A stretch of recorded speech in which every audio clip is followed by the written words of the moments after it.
Hello guys, kamusta? Welcome back sa another video natin. Today's topic, etong R1 LED strip. Well, nakita niyo yung video ko dito sa R1 taillight. So, ito naman yung next, yung LED strip sa gilid. Buksan natin. Gaya-gaya sa R1, R1 copy. Well guys, ito kasi, aftermarket to, hindi to gawa ng CF Moto. Nabibili lang siya hiwalay. So, ang tawag sa kanya, R1 taillight. So, ayun nga. Kasi maganda naman talaga yung puwet ng R1. Sobrang linis. Ako, mahilig ako sa malinis na look. So, eto, kaya napili ko to. So, mga nagsasabi ng R1 copy, wala kang pakialam. Ganda pa rin. Message ko dun para sa mga hater, naninira. God bless na lang sa'yo, bro. I love you.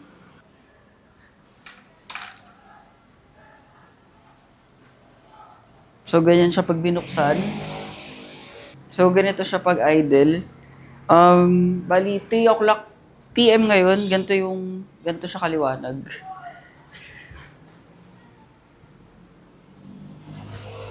Ganito siya kaliwanag sa pag may araw. Tapos mamaya testing natin sa gabi kung ano tsura niya. Para makita nyo lang guys. So, close up look natin. So, ganyan siya guys sa hapon, umaga. Kita naman. Yan. Kitang-kita naman siya, guys.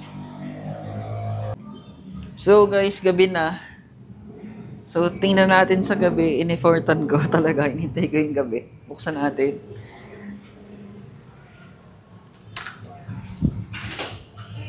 Yan. Grabe. Sobrang ganda sa gabi talaga.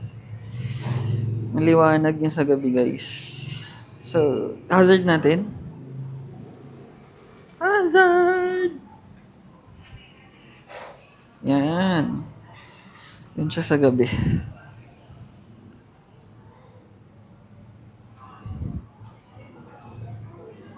Yun lang. So guys, papakita ko sa inyo yung tsura ng loob, pati yung tsura ng wires sa loob. So, tara. So, ito yung wires niya sa loob guys. Malinis na, naka-zip tie. Tapos, pakita ko lang sa inyo to. Kung ano naging tsura dun sa wires. From stock taillight.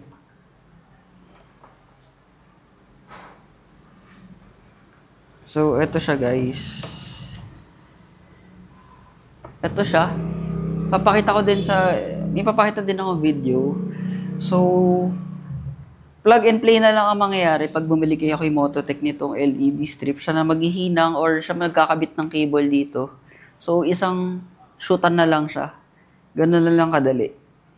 Ito yung wire nung strip. Ito rin yung kabila. Left and right. So, malinis yung pagkakagawa. Tapos, itong nasa loob, guys, itong wire na to, ito yung Bluetooth kasi, yung LED strip. Pwede mo ibahin yung kulay. Pakita ko yun sa inyo mamaya. So, nandito siya sa loob. Medyo ganyan siya kalaki. So, far, guys, wala pa ako nagiging issue. Hindi ko pa siya natitest sa ulan. Pero mukhang okay naman yung kabit. Pakita ko pala sa inyo, guys, yung ano niya, Bluetooth. Pwede mo siya ibahin yung kulay, pero hindi ko siya ginagamit. Ganyan lang tayo, kulay orange or green. So, ito yung app eh. So, palit yan. Pindutin ko yung kulay, nag-iiba siya. So, pwede ring Christmas tree or RGB. Yan. Pero hindi ko siya ginagamit guys kasi bawal yan eh. Bawal yung iba-ibang kulay. So, stick to orange lang tayo guys. So guys, literal plug and play lang talaga siya pag bumili kayo kay Mototech nung R1 taillight plus LED strip. Plug and play na lang. So, kayo na magkabit dito sa tail fairings. Nahirapan lang kami onti dito sa aftermarket na tail fairings kasi ang hirap ikabit, basta mahirap ikabit, iba yung gilid niya kumpara dun sa sa stock. So, yung mga naging minor problems lang din kami tulad nung hindi namin ma-shoot yung ano ba tawag doon? Yung square? Ano ba tawag doon? Yung square? Basta hindi namin ma-shoot. So, ginawan pa niya nung connector para ma-shoot sa loob. Papakita ko sa video.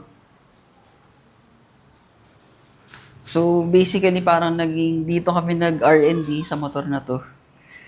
Hanggang maging perfect ni Mototech itong LED strip.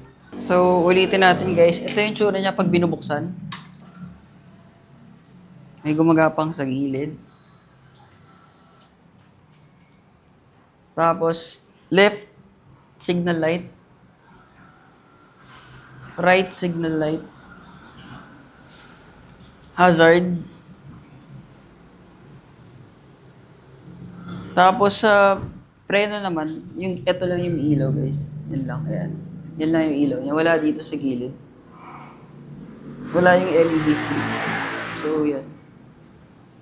So, tanong, pwede ba yan sa ibang motor? Pwede ba yan sa 450 SR yung LED strip?